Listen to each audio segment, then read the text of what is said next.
So we obviously want to preserve the tiny light of consciousness on Earth, but extend it to Mars and then ultimately to the rest of the solar system.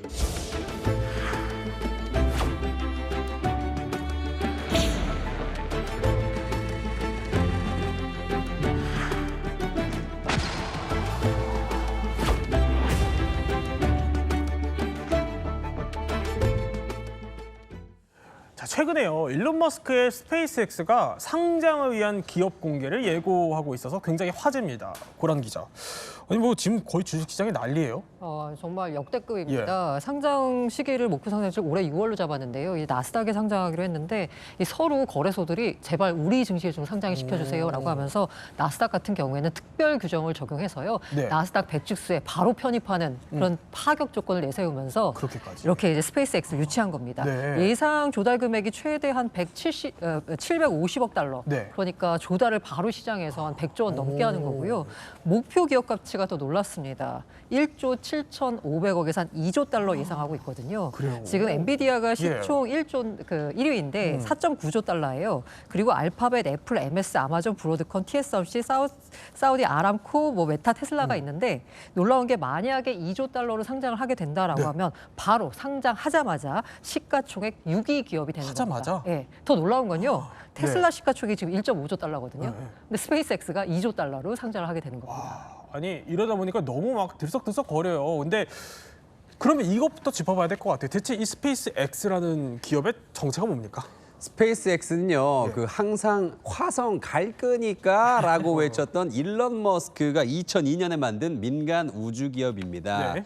그런데요, 단순히 그냥 우주 기업이 아니라요, 우주 인프라 기업이라고 보는 게 굉장히 정확한데요. 말하자면 뭐 발사체 만들거나 위성을 제조한다거나 인터넷 위성 서비스 같은 걸 이제 우리 실생활에 들어올 수 있도록 만드는 그런 기업이라는 거죠. 그렇군요. 그래서 대표적인 뭐 이런 제품들 보면은 지금 날아가고 있는 저 재사용 로켓 팔콘 9가 있고요. 위성 인터넷, 스타링크 이건 너무 유명하죠. 그래서 네네. 사실은 국가 주도였던 우주 산업을 민간 주도로 바꾼 뭔가 이 시대를 바꾼 그런 느낌의 기업이라고 볼 수 있습니다. 시대를 바꾼 우주 인프라 기업이다. 그런데 이 스페이스X에는요, 사실 말씀해 주신 것처럼 일론 머스크의 정말 원대한 꿈이 담겨 있었죠.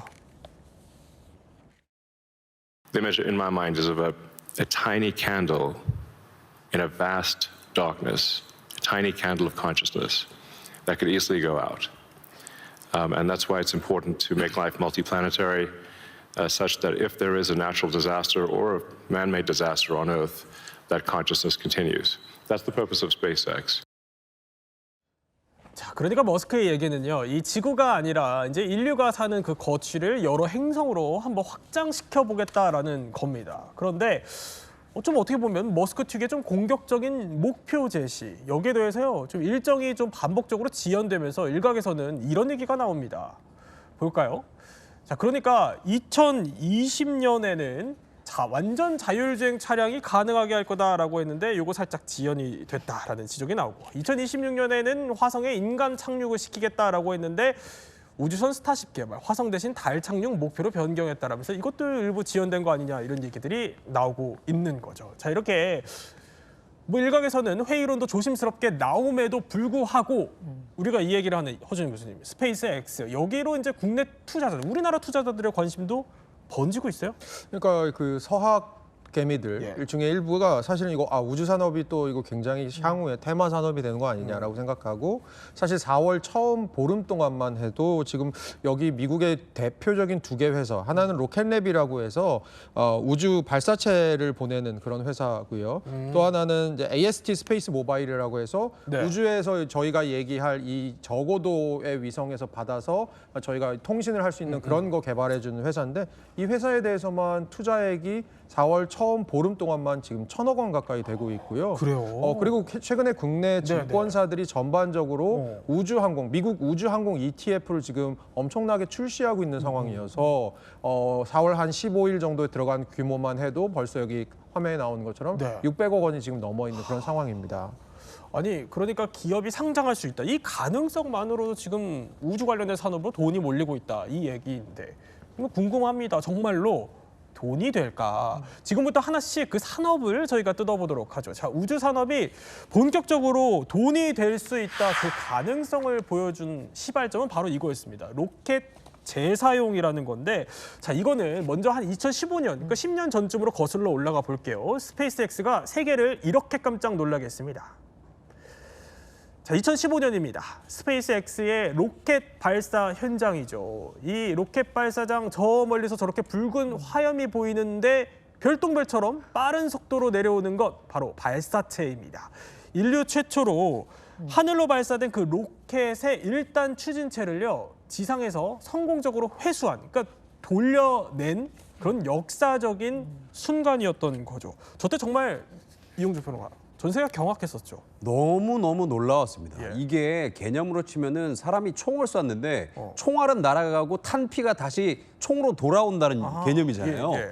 그러니까 상상의 그 뭘까 혁신이 됐다 그럴까 이럴 수도 있구나라는 싶었어요. 그래서 사실은 저렇게 돌아온 저 발사체에다가 다시 화약만 넣으면은 다시 또 발사를 할 수 있게 이렇게 되는 건데 지금 사실 처음에 지금 우리가 저 영상을 봤지만은 저게 네네. 본격적으로 이제 시작된 게 2017년부터입니다. 그렇군요. 2016년에 저거를 회수해서 그 모델을 아직도 쓰고 있거든요. 예. 그래서 저 스페이스X에 30번 이상 사용한 저 발사체가 3대나 있대요.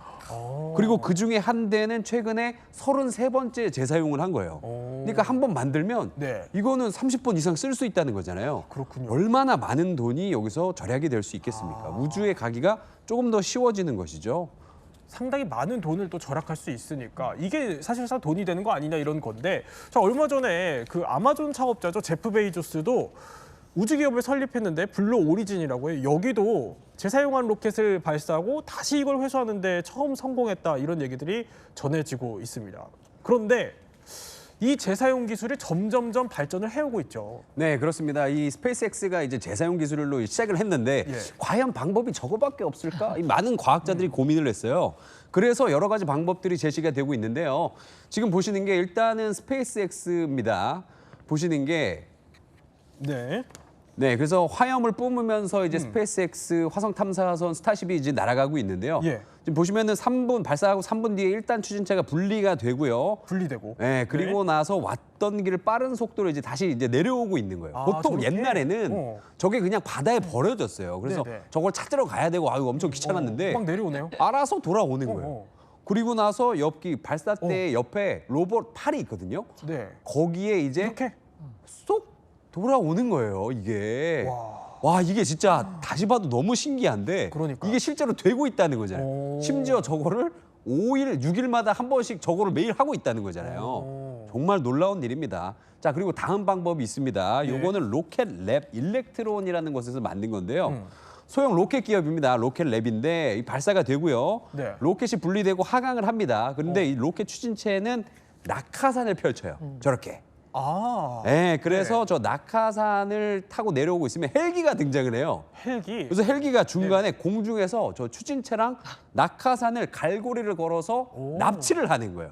채가는. 네, 채가는 거예요. 네. 아. 그러니까 땅바닥에 저거를 착륙시키는 건 또 이거 머리가 골치가 아프니까 그냥 중간에서 채자 요거였고요. 다음 거 한번 보겠습니다. 네. 중국 창정 10호인데요. 중국이요. 예. 예, 요건 중국입니다. 시험 로켓이었어요. 그래서 발사에 우주선 일단 성공을 했고 요것도 네. 이제 낙하산 펼치면 내려오거든요. 근데 얘는 이제 바다로 그냥 떨어져요. 아. 그런데 예전 방식이죠. 근데 요거는 회수가 가능한, 재사용이 가능한 발사체라서 저것도 이제 나중에 재사용을 하게 된다. 이런 기술들이 지금 선보이고 있습니다. 그렇군요. 그러니까 미국이 아닌 다른 국가에서도 저렇게 로켓 회수가 성공을 하고 있다라는 건데, 그럼 우리가 돈 얘기를 하고 있으니까 이렇게 로켓 재사용이 돈이 되니까 목을 매겠죠? 네, 가장 유명한 이제 재사용 로켓인 falcon 9 스페이스X의 네. 비용을 보자면요. 발사 비용이 7천만 달러 정도 됩니다. 우리나라 돈으로 1,000억인데요. 와, 비싸다라고 하는데요. 이게 과거 대비해서 20분의 1 수준이라는 거예요. 그러니까 과거에는 저렇게 로켓 한번 쏘려면 2조 원 들었다는 거예요. 네네. 그러다 보니까 민간에서는 아예 우주에는 손을 대기가 어려울 정도이기 때문에 정부 주도로 했던 겁니다. 그런데 요 발사를 할 때 제가 아까 7천만 달러라고 했는데요. 네네. 여기 발사 비용에서 이 연료비가 1% 미만이 미만입니다. 그러니까 그 본체를 재사용하면 그 연료만 채우면 다시 띄우게 되면 굉장히 많이 절약이 되겠죠. 그래서 스페이스 X 같은 경우에는 네네. 재사용을 통해서 30에서 50% 비용을 절감할 수 있게 됐습니다. 이러다 보니까 네네. 단가가 낮아졌잖아요. 그러니까 일단 나사, 국방부, 민간 위성 업체 발주가 급증했고요. 가격이 점점점 싸지다 보니까 이제는 중소위성, 스타트업도 우주 진입이 가능해진 상태가 된 겁니다. 그렇군요. 아니 그렇게까지 돈을 절약할 수 있으니까 사실 이게 물리적으로 우리가 만질 수 있는 손에 잡을 수 있을 것 같은 지금의 어떻게 보면 우주 산업에 대한 투자 뭐 이런 걸로 이어진다는 얘기인 겁니다. 그런데 이렇게 본격적으로 우주 산업으로 더 나아가게 된 거는요. 바로 이 계기도 있습니다. 두 번째 볼까요? 저궤도 위성이라는 겁니다. 허 교수님, 그러니까 저궤도 위성으로 뭘 할 수 있죠? 그 저희 지구본이 있다고 생각하시고요. 거기다가 불빛을 쏜다고 생각해보세요. 멀리서 쏘시면 장점이 있죠. 멀리 퍼져서 하나로 지구를 다 쏠 수 있습니다. 단점이 뭐죠? 불빛이 희미합니다. 네. 이게 전파의 강도라고 생각하시면 저궤도 위성은 지구에다 훨씬 더 지구본에다 가까이 대고 쏘는 거예요. 그럼 커버리지는 조금 작지만 네네. 훨씬 더 센 빛이 나갈 수 있죠. 그러면 커버리지가 그러네요. 작으니까 여러 개 띄우면 되겠네. 방금 전에 고란 평론가님 말씀해 주신 것처럼 위성 발사 비용이 싸지는데 그럼 여러 개 띄우면 되겠네. 그래서 여러 개를 띄워서 지금 화면에 나온 것처럼 커버리지는 작지만 지구랑 훨씬 가까워서 기지국 없이 무선으로 연결을 할 수 있다는 게 핵심이고요. 통신 속도도 꽤 빠릅니다. 그리고 저희 인터넷 같은 걸 저걸로 네. 이용한다라고 하면 저희가 사는 도시 같은 데는 괜찮아요. 인프라 건설하면 되는데 사실은 사막 같은 데서 저런 거 하고 싶다. 그럼 못 하잖아요. 사막에다가 채산성이 안 나오잖아요. 네네. 인프라 건설을 깔고 막 선을 까는데 그런데 저궤도용을 이용할 수 있기 때문에 저궤도용이 굉장히 최근 들어서 통신망에 많이 이용되고 있는 그런 상황입니다. 그러니까 쉽게 생각하면은 지금 우리가 인터넷에 쓰려면 기지국 같은 게 있어야 되는데 그런 거 없이 할 수 이게 있다는 기지국 거예요? 없이 자기가 쓰고 있는 예를 들어서 핸드폰이 있으면 핸드폰이랑 저 위성이랑 바로 연결을 하는 겁니다. 혹은 아주 작은 네. 연결 그 장치 같은 거를 팔거든요. 최근에 시중에 스타리큰 같은 데서 그거 갖고 사막 어디서나 이용할 수 있습니다. 그럼 바다, 뭐 사막 가리지 다 할 않고 수 있습니다. 네.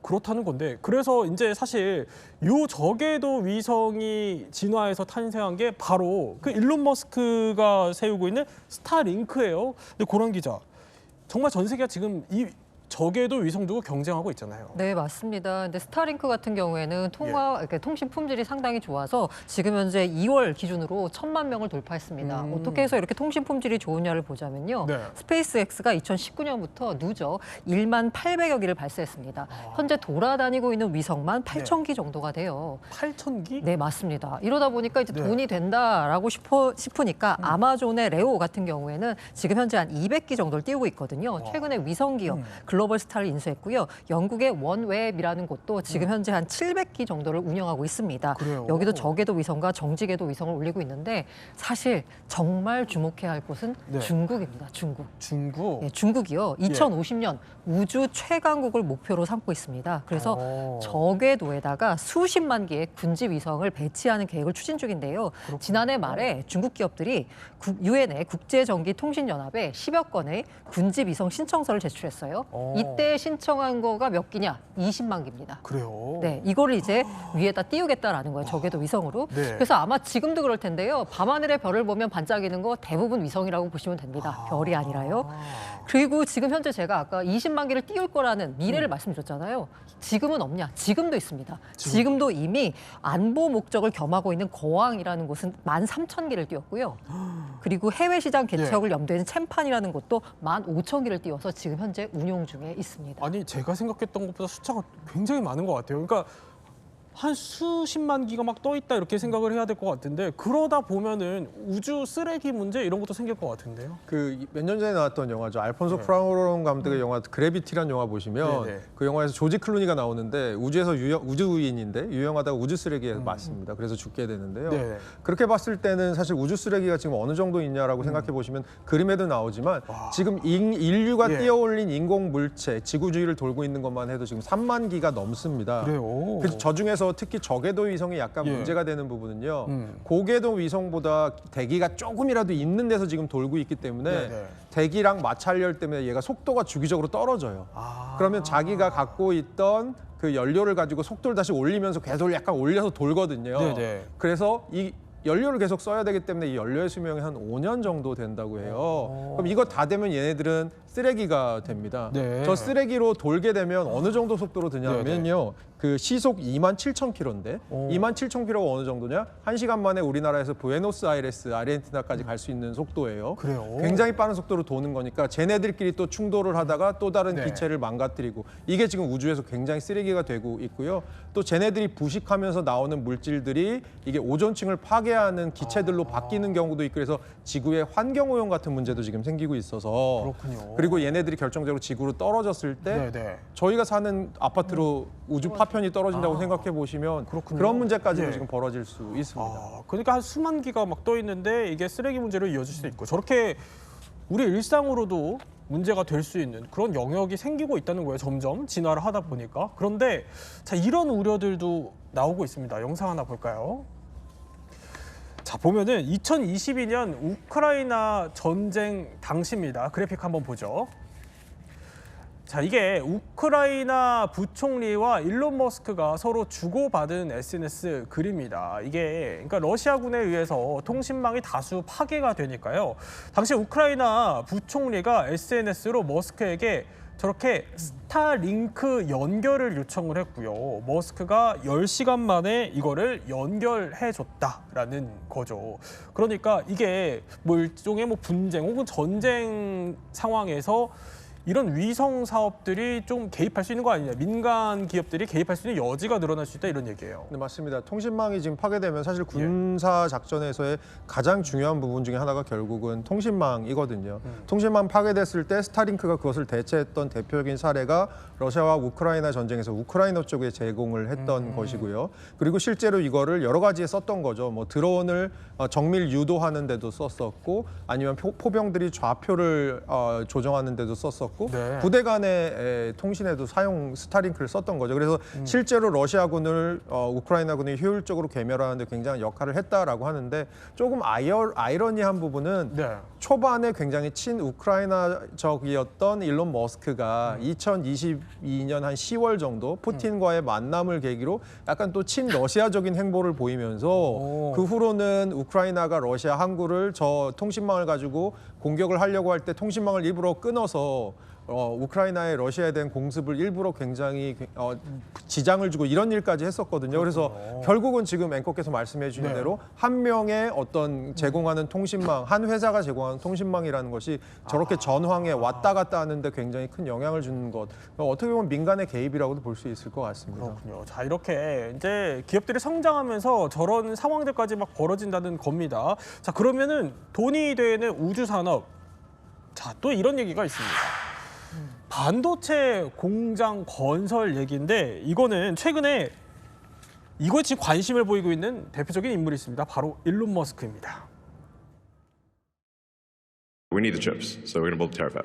Very grateful to our existing supply chain, to Samsung, TSMC, but there's a maximum rate at which they're comfortable expanding, but that rate is much less than we would like. 자 이게 무슨 얘기냐? 이제 스페이스X 사업도 하고 있는 일론 머스크가 반도체까지 만들겠다 이렇게 나선 거예요? 최근에 결국은 AI의 핵심 기술이라고 하는 게 메모리 반도체입니다. 예를 들어서 저희가 1에서부터 100까지를 더한다고 할 때 그냥 메모리 반도체 하나에만 기억해서 1에서 100 더해라고 하면 연산을 기억하는 속도랑 네네. 1에서 10까지 나눠서 10에서 20 나누고 한 10개에다가 메모리 주고 하면서 하는 거랑 속도를 비교해 보시면 훨씬 빠르잖아요. 네네. 결국 우주 산업에서 쓰이는 AI라든가 여러 가지 반도체가 들어가는 부분도 칩 싸움이라는 겁니다. 그래서 칩을 만들겠다라고 하는 건데 예. 지금 AI 컴퓨팅 칩을 전 세계가 1년간 생산하는 게 약 20기가와트 정도입니다. 그런데 그 테라팹 프로젝트에서 1년에 만들고 있다는 게 1테라와트. 그러니까 지금 전 세계의 모든 메모리 반도체 기업들, AI 칩 기업들이 생산하는 양의 50배 정도의 컴퓨팅 파워를 만들 수 있는 반도체 공장을 텍사스에 짓겠다. 네. 그리고 요거를 미국 기업인 인텔은 들어가겠다고 했어요. 근데 삼성한테도 일론 머스크가 지금 삼성이 텍사스주에 그 테슬라랑 그렇죠. 합종을 하는 공장을 갖고 있잖아요. 네네. 그래서 삼성도 들어와 그랬더니 삼성이 뭐라 그랬냐면 우리 기술 노출되는 건 좀 그런데 그래서 우리가 삼성 지금 텍사스 테일러에 있는 삼성 공장이 약간 너네들만 주는 반도체 설비 용량 같은 걸 좀 늘려서 너네들만 좀 더 줄게 정도로 지금 딜이 된 상태인 것 같습니다.